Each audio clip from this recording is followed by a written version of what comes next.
If a player cleans his ball during play of a hole, except on the putting green, he shall incur a penalty of 1 stroke.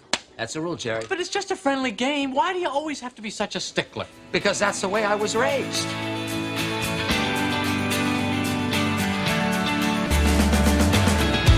Welcome to Spirit of the Game, brought to you by the Colorado Golf Association. Here are your hosts, Ed Mate and Lewis Harry. Okay, we are back for another edition of the Spirit of the Game. It is a new month, a new short month, although a little longer than normal because it is a leap year. You realize that? It is. Yeah. If you didn't recognize our voices already, this is Ed Mate doing most of the talking and joined by the guy who's going to do most of the talking on this because you're definitely better qualified. And that's the one and only Lewis Harry. That's right. So yeah, let's see. We're recording this late January for a February 1st launch. The topic today is learning the rules of golf. So you're listening and you want to, our assumption is the fact that you're tuned into this, it's surging in popularity, by the way. I'm sure the numbers will support me in that. That's just a sense I get. But the topic we're gonna focus on is learning the rules, all the way from just a little bit to really becoming a rules official and what's involved in that and everything in between.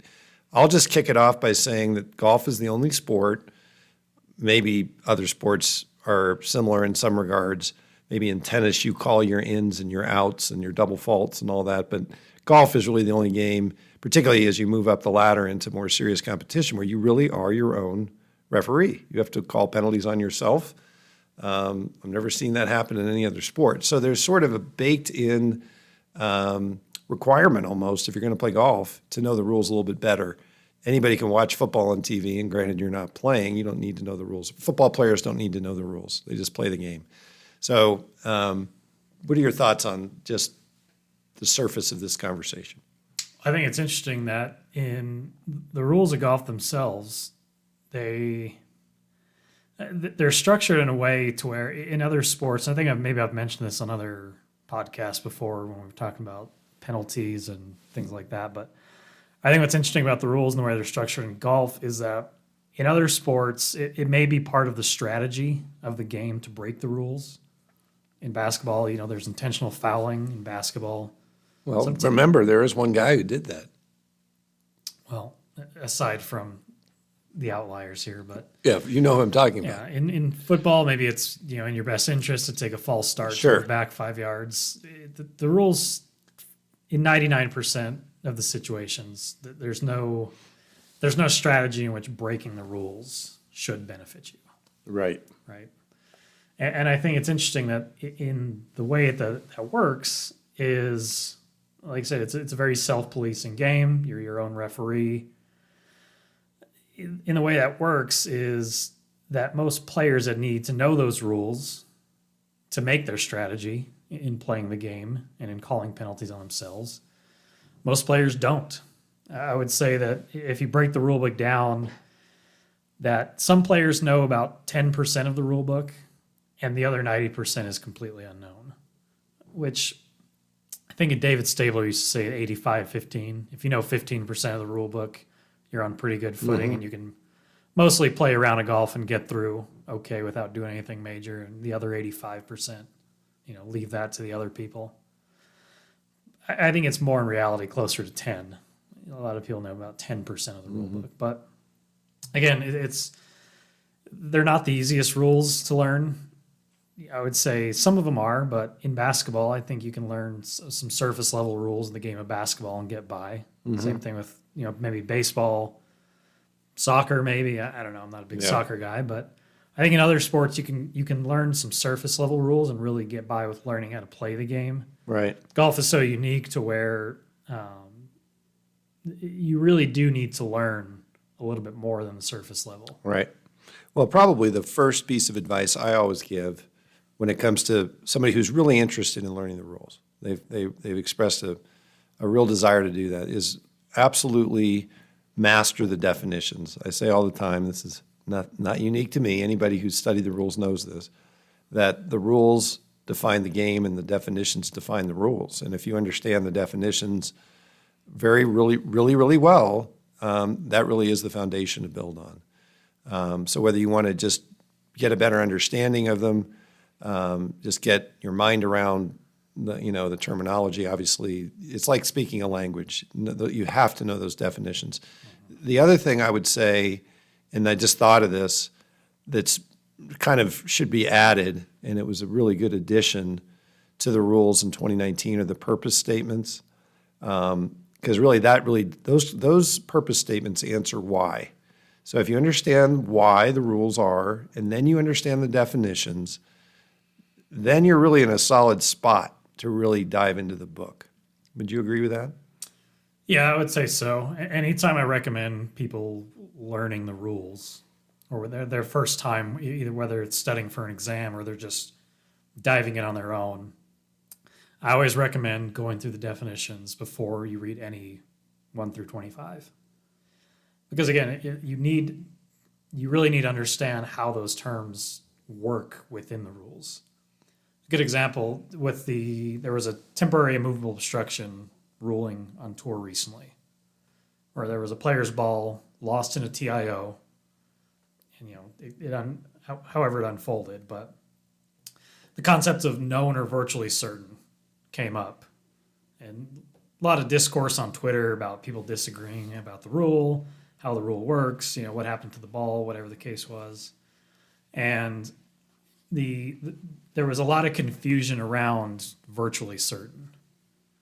I think it's just people having their own idea of how virtually certain works when not a lot of them realize that it's defined in the rules of golf. You can go read the definition of it, understand what it means, and it's right there in black and white for you. So I do think having a fundamental hold on the definitions is really where you need to start before you read any of the rules 1 through 25. Right.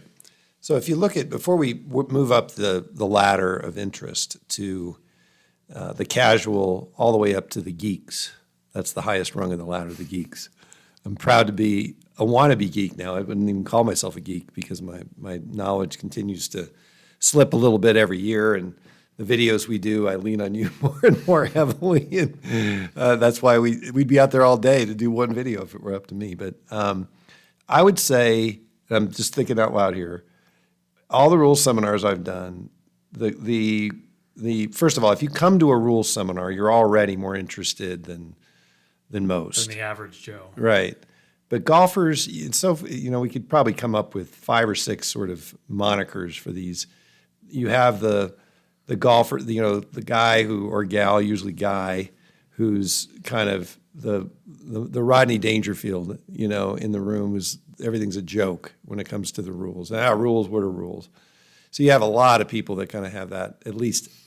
I think that's a fairly small number, at least in our world, because I don't know, my experience is people really are interested in the rules. They really want to do the right thing, and we all follow the rules when we get behind the wheel of a car. At least we try to, and we know that there's a reason we do that for safety. And I don't know. So I'd say that to be a pretty small group. And then the next big group would be the tournament player, who really is interested in knowing the rules because they play competitively and maybe they're almost looking at it as an opportunity to gain an advantage. You have that type of rules interested person. The rare bird is the one who really wants to become a rules official, somebody who's so interested in them that they actually want to volunteer their time to become an expert, and that's equally small. So and everything in between. What other types of rules wannabes do you see out there in your? I think you probably covered it. I think once you get past that person who wants to get more involved and actually get into officiating, I think it just kind of goes up from there. Yeah. Whether you start dedicating yourself to, start being certified, taking the USGA rules exam to earn a certification. I think that's, part of it. And then once you have that, you start going on and officiating more things, whether it's, professional events or getting involved in USGA stuff. Right. Or higher level stuff in your state, whatever the case is. I think, once you get past that one rung on the ladder of wanting to be an official, you can just keep making more steps. Right. So why don't you talk about that process and what certified means, what our role is as a state association, what the USGA's role is. So for those that have not already turned the channel, so to speak, because they really are interested in becoming a rules official, how does that all work?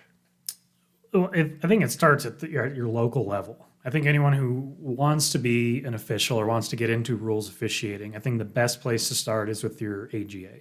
Here in Colorado, that would be us, the CGA. Or if you're listening from out of state, go on the USGA's website, and there's a whole list of where your AGA can be found, regardless of whatever state you might be in.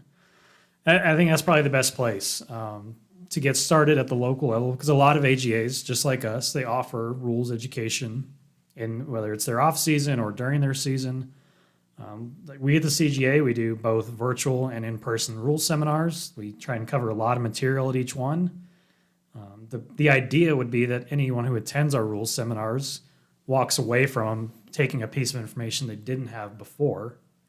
Or if maybe they, like I said, maybe they're on that surface level interested in getting into officiating, maybe they can find out more information on how they can use that knowledge now to make that next step. So I think the best place really is at the local level. Once you're involved at the local level, it gets a lot easier to make those other steps, whether it's now going off to attending a USGA workshop or getting more involved in your local associations, tournaments, or championships. So I think once you're involved at that local level, the path can be a little bit easier to recognize. So we have a number of rules seminars being offered right now on our website. I noticed virtual and in person. Is that right? So that would be kind of step one. So let's say step two, I've been there before, I've done that. Now I want to go to a USGA rules seminar. What is involved in that? What do those look like? And talk about this famous test that is a part of that workshop, as we call them, and how you've been preparing. So there's a lot there. So just start with what's involved in the USGA workshop and the test. Well, the workshop, and let me be clear, there's a very difference between attending a seminar like we do and attending what we call a workshop. A lot of our seminars are, a couple hours or, maybe a half day, whatever the case might be. The USGA PGA workshop is a 3.5, 4-day endeavor. It's really, if you're attending this, one, you're either really serious about getting involved in the rules and, making that way to certification, or you've already gone through your local stuff, you've been there, done that, and maybe I want a little bit more. I want more than just 1 day, half day, a couple hours. I want the full experience. So they're offered all over the country, both virtual and in person. I myself prefer the in-person one vastly more than the virtual. The virtual rules school works for some people. The way they do virtual rules schools, it's over a 5-day period and it's 2 hours a day. And they try and cover the entire book in that period. For me, it doesn't work. I really like going somewhere, interacting with other people, listening to instructors in person, and going through the rule book 1 through 25. So the registration form opens usually every November, end of October, start of November. Registration opens up, sign up, you pay your workshop fee, it's $500. You have the option also to take the test along with that included in that fee. So if you would like to take the test as well, that it's included in that $500. Are they still offering 2 tests, a kind of a light version and a... They do. Yeah. There's 2 exams. There is an 80 question and a 100 question. The 100 question USGA exam is really the gold standard for rules knowledge. If you really want to see where your knowledge stacks up, the 100 question exam is the way to do it. There's nothing wrong with the 80 question exam. That you still have a possibility to attain what they call advanced certification. With the 80 question exam, you have to get 70 of 80 questions right. With the 100 question exam, there's 2 different certifications to earn: advanced certification or expert certification. And expert is really someone who has achieved expert certification. It's really the gold standard of rules knowledge in our world. And to achieve that, you have to score 90 or higher, is that correct? Expert is 90 or above. Okay. Advanced certification now, I believe, is 75 to 89 Okay. on the 100 question test. Right. So really, again, that expert certification that all of us aim to achieve for. And now the way they do it now is that with the cycles, right now we're in a rules cycle 2023 through 2027. 2027 being our next revision of the rules. That's one rules cycle there, 23 through 27. As long as you achieve that expert once in that cycle, you're good for the cycle. So last year was the first year of the cycle. I went off, I tested, got expert, so I am good for the entire cycle through 2027. Right. So let's talk more about preparing for the workshop if you're really serious. This is very timely. This is what you've been focused on now that the tournament season, we're dormant at the moment.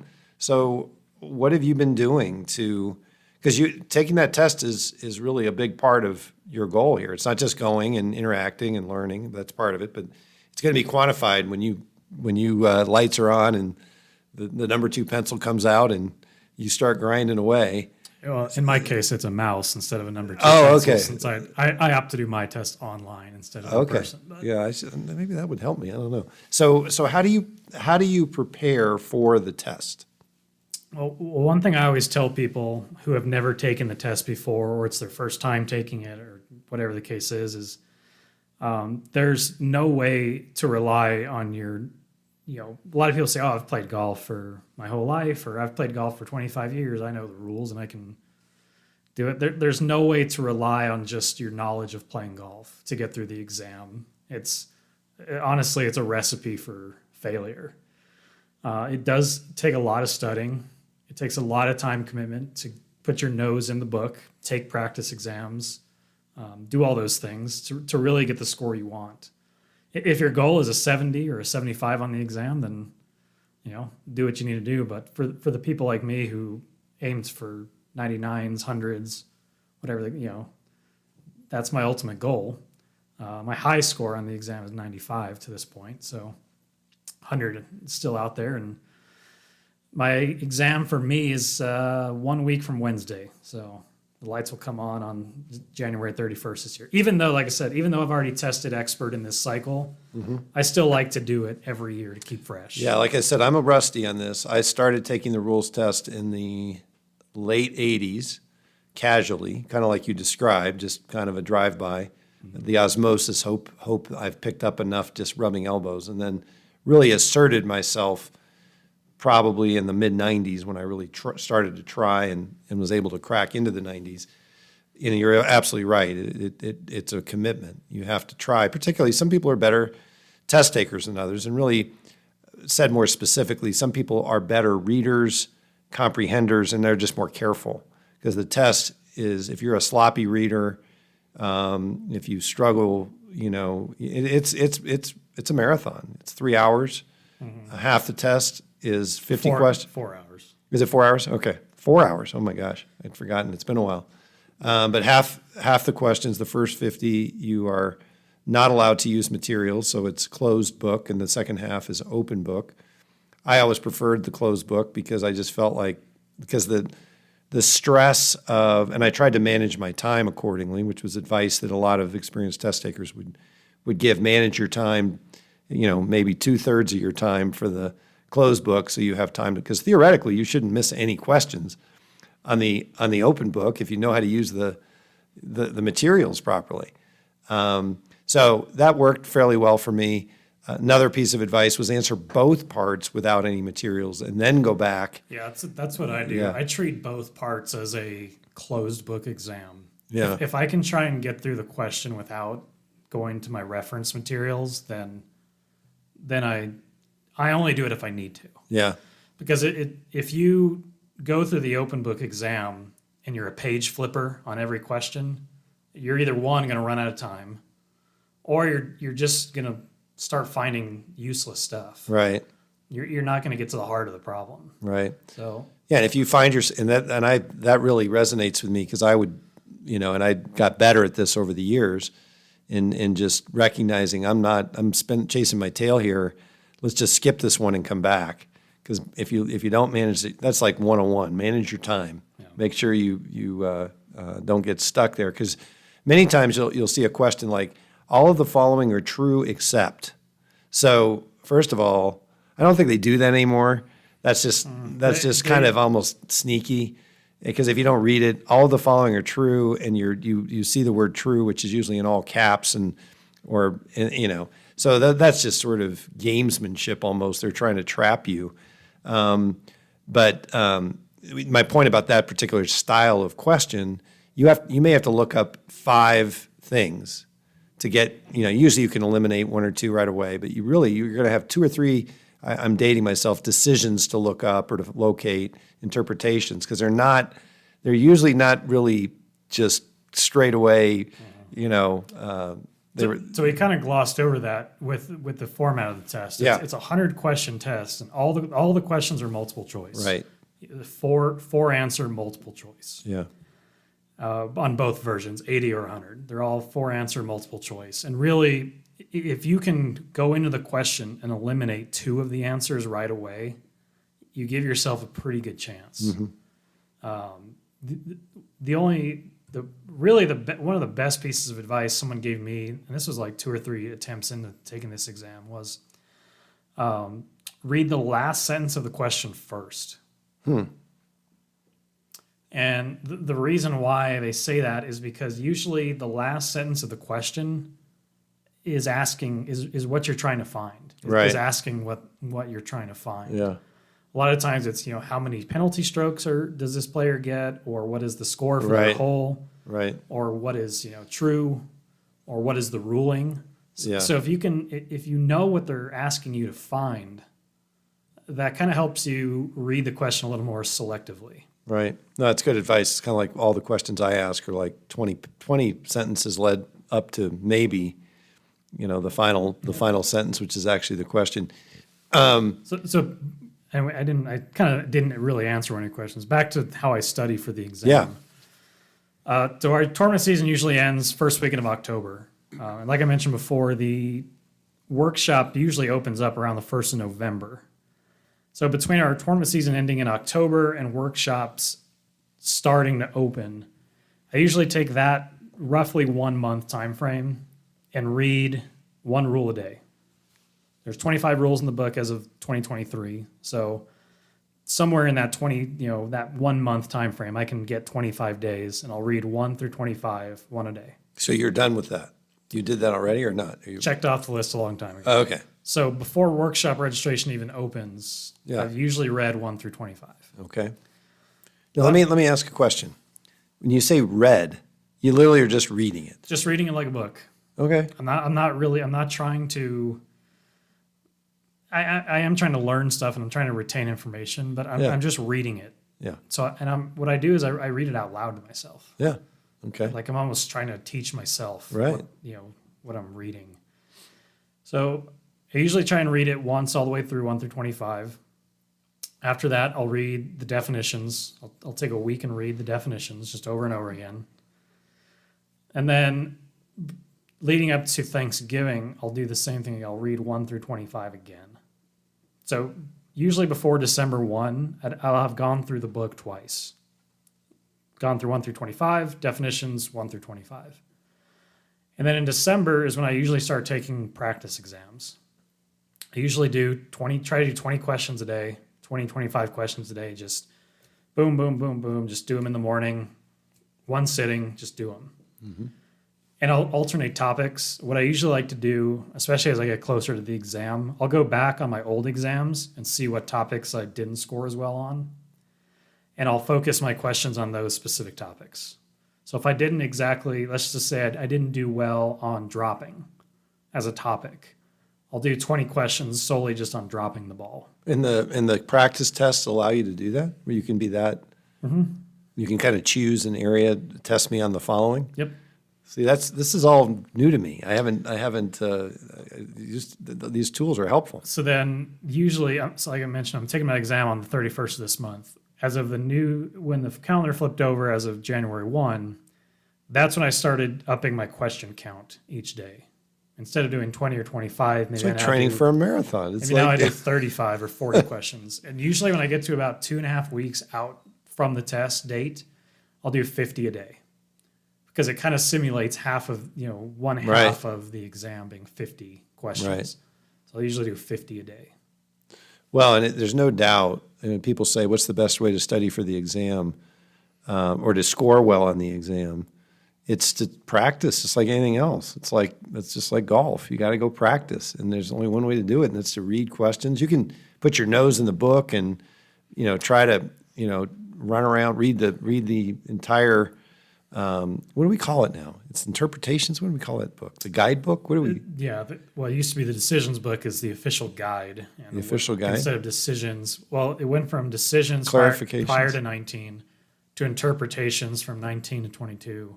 And now, as of 2023, they're called clarifications. Clarifications. Okay. Again, my terminology's out of date. Once we get to a month out on the test, it doesn't really benefit me to put my nose in the book again. Right. Because at this point, I should. So have you've done all that work. Now you go to the workshop, and you're going to 2 workshops because you can touch on that because they also have specialized workshops for referees for on course, I assume. Mm-hmm. So I'd like you to talk about that. But this first one you're going to is a traditional workshop. Is that correct? Or It is, yeah. So it's just a regular, the same. They still go through the book 1 through 25, the definitions. Yeah. The only thing this one in particular is the expert Okay. workshop. So to be able to sign up for this workshop, you would have had to score 90 or above. So everybody sitting in that workshop is Has tested. so as an theoretically you're not going to get any stupid questions. expert, theoretically. We know that's not true. And from what I've heard, starting this year, they're adding some stuff to this specific workshop that they don't do at the other ones. Okay. They're adding a section on TIOs. They're adding a section on model local rules. So they're adding some other stuff. Right. It was always fascinating to me to go to these workshops, and everybody's studied, right? So to varying degrees. Some have really studied like you have, or some have maybe used the week to do their studying. But to look around the room and see how people are processing the information that's being delivered. Mm-hmm. And some are actually got a book out and they're highlighting as things go along. Some have their guidebook open and they're tagging it and dog-earing pages. Others are just sitting back listening, fully attentive. Some people are checking their email and everything. Anything in between? A couple observations, and this will be the one I'm going to this weekend. This will be my 7th or 8th, Okay. 8th workshop I've attended. Mm-hmm. Just observations I've had over the years of going to the workshops, and I don't know if maybe there is, maybe it's just in my head. I do think there's a correspondence between how far forward you sit in the class and how well your test score is. No doubt. There's got to be some correlation in those Oh, yeah. things. And then you have people who say they have a bad back, so they have to get up and stretch and walk around. And there's probably a few outliers, but you're right. The people who are serious are going to sit. And I always sat up front because I knew I would be kind of hold myself accountable. If I'm in the back, there's no doubt. It's like being in the splash zone when you go to SeaWorld. You're not going to get wet in the back. Yes, same here. I always try and sit within the first 2 rows. Yeah. And just part of it's just I'm there for a reason. Yeah, that actually. One, I'm there for a reason, and 2, it's important to me. Yeah, that actually came back to bite me one year. I was at a workshop. Kendra Graham. This was in the early '90s. And Ken Lindsay, who was the PGA instructor, and we didn't mention that. There's always one USGA representative there, almost always, usually a staff member. Either a staff member or someone on the committee. Right. But yeah, 9 times out of 10, probably a staff member. On the PGA side, it's rarely a staff member. It's almost always somebody on their committee. But really good, different styles. Anyway, I was in the front row, and Ken Lindsay posed a question about distance measuring devices. This is way before they were made legal. And I was sitting in the front row, and he said, how many people here, by show of hands, would legalize distance measuring devices? And I raised my hand. And I didn't really have any I didn't realize no other hand went up. And he had I should have, I don't know, I felt at the time, why not? Again, it just shows that I was ahead of my time. And then I proceeded to be a little embarrassed because I looked around. I was the only hand. So that's one of the downsides of sitting in the front row. Okay, so that's the test. talk about this other workshop you're going to. This is what's it called, and what's the content going to be? Yeah, so like you mentioned, going to two. Traditionally, you're only allowed to take the test once a year. So, but you can attend as many workshops as you so desire. As long as the USJ will take your $500. I don't care. And that's the cost, $500? $500. Okay. So in certain years, and they're getting really good about offering it every year now. They used to only offer it once every couple of years. But now this is the second year in a row, or maybe third year in a row they've offered it. But this is the USGA refereeing workshop. I think formerly it used to be known as the tournament administration workshop.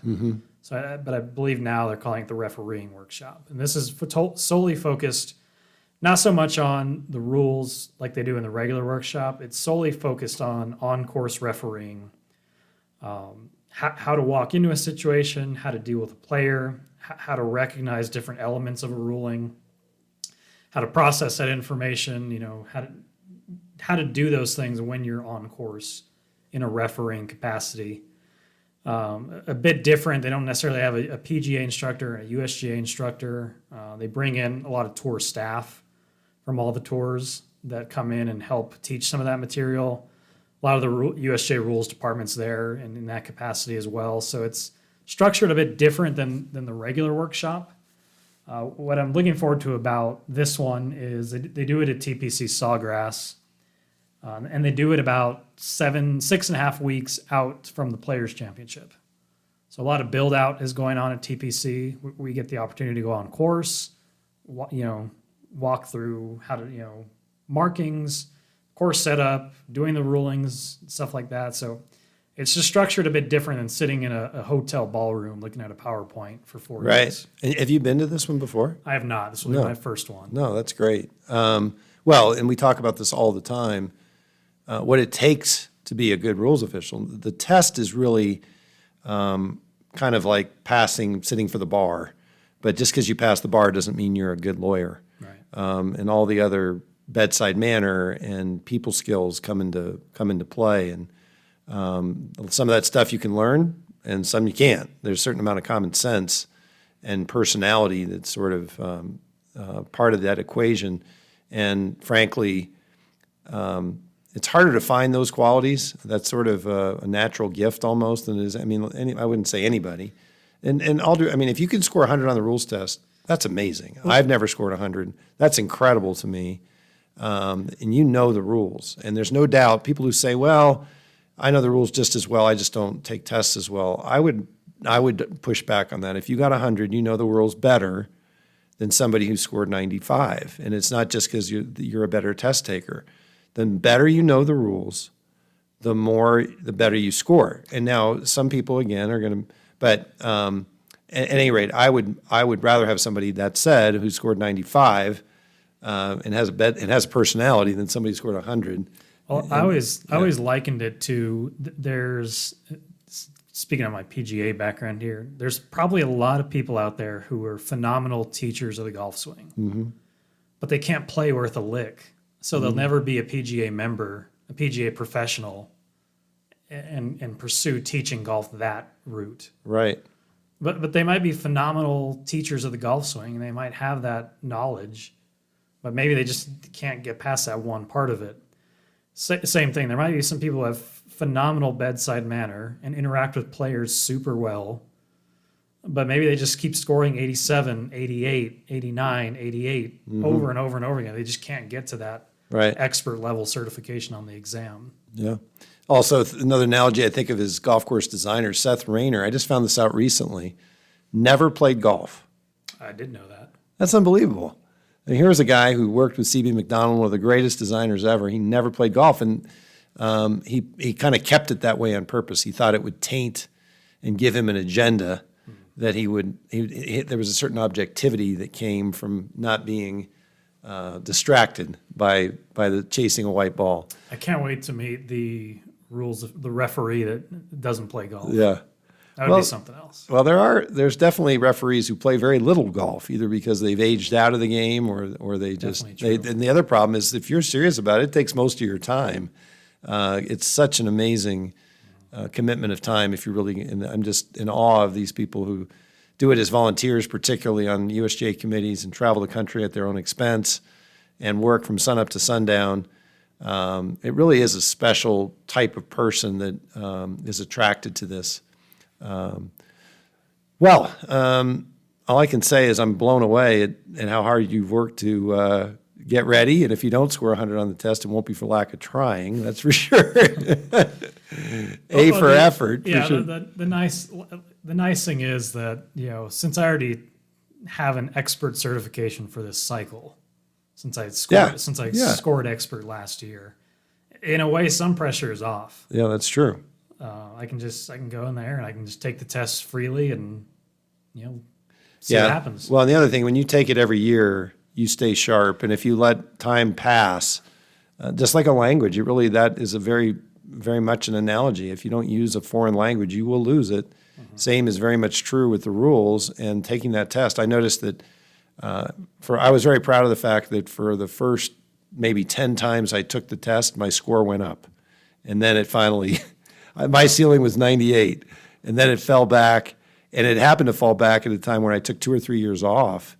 And boy, I think I dropped down to the low 90s. And then I've even dropped back into the 80s. That was really, my last test, I did score in the 92 or higher, but I am not certified. I have not scored. I did have a score in the previous cycle, but I'll see if I'm serious enough to try to take it in the next 3 or 4 years. Well, the other thing I've noticed, especially since in the last couple times I've taken the test, since I've gotten more into teaching the rules and doing our CGA seminars, in the time that I've gotten more into that, my test score has continued to go up. Yeah. I think that plays a little bit of a part into it too. No, and every teacher out there will smile at that comment. And my dad was a high school history teacher. My mom was a teacher. My brother's a college professor, and I have a soft spot for teachers. And there's no doubt, if you want to learn a subject of any kind, teach it. Yeah. You mentioned teaching the golf swing. The best teachers of the golf swing are those who can describe the same thing 10 different ways for the different learning styles. To this day, the thing I enjoy more than any other thing when it comes to the rules is participating in workshops and teaching, because it's just so rewarding. I know David Stabler talked about this, who was the director of rules education for many years for the USGA, just recently retired. But when you get a student who gets something and you explained it in a way, or even better, when they say something to you and you're like, man, I never thought of that way. One of my favorite exchanges was at a rules seminar that Trey Holland was conducting in your home. Well, it was in New Mexico. I don't know if it was in Las Cruces. I think it was in Albuquerque. And this woman asked the question, and I said woman for a reason, and it was more of a statement than a question, and it was basically it went something along these lines: if your ball comes to rest in a sandy area through the green, using the dated terminology, isn't it just as much of a penalty to ground your club in that situation? She was basically going right out of Principles of the Rules of Golf from Richard Tufts and just clarifying this, as it is to ground your club in a bunker. And Trey Holland, rather than answering the question, said, "Are you married?" And the room just cracked up because it was such a perfect answer, because it really spoke to just how much this student appreciated the spirit of the game, the name of our podcast. So it's delightful to get just these, what ifs, and it's really colored my appreciation for the rules and my knowledge of the rules just by getting really good questions. Yeah, absolutely. Yeah. Well, anything else to add as we sign off for this month?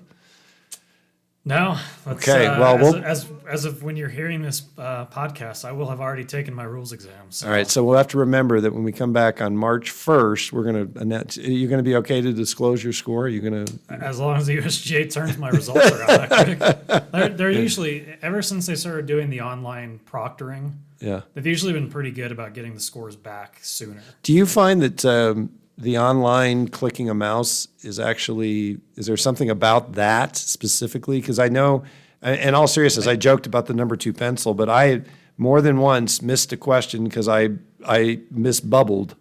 I think, well, for me, I think it works better because it mirrors my preparation. Yeah. I take my practice exams. Oh, that's true. Sitting there on Yeah. my laptop, clicking the mouse and reading the question across my screen. Yeah. So it just mirrors my preparation. Yeah. Something we didn't talk about is I used to write all over that booklet. I'd circle words. I'd do the old T-square where you throw strokes and penalty strokes. So when you have a question that requires you to answer how many strokes were taken, and that was really important to me. I'm a kind of analog thinker, so I don't know.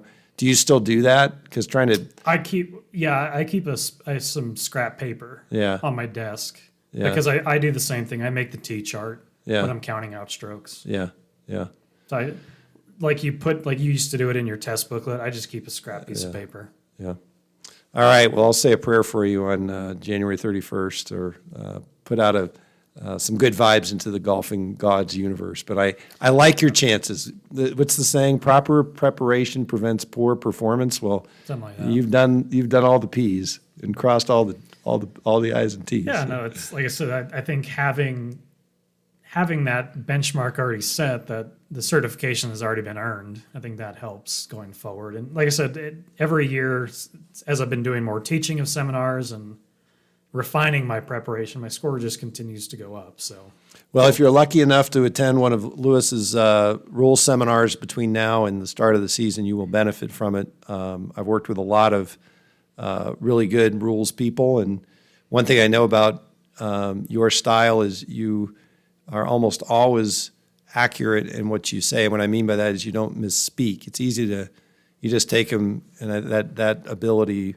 serves you well, and it's really great to go to your seminars because it's very frustrating when you go to a seminar and the instructor has misspoken, and it's an important point they're making, and I look around the room and I'm like, I hope people didn't take that comment too seriously. So it's not easy to teach and even harder to teach accurately. So, good.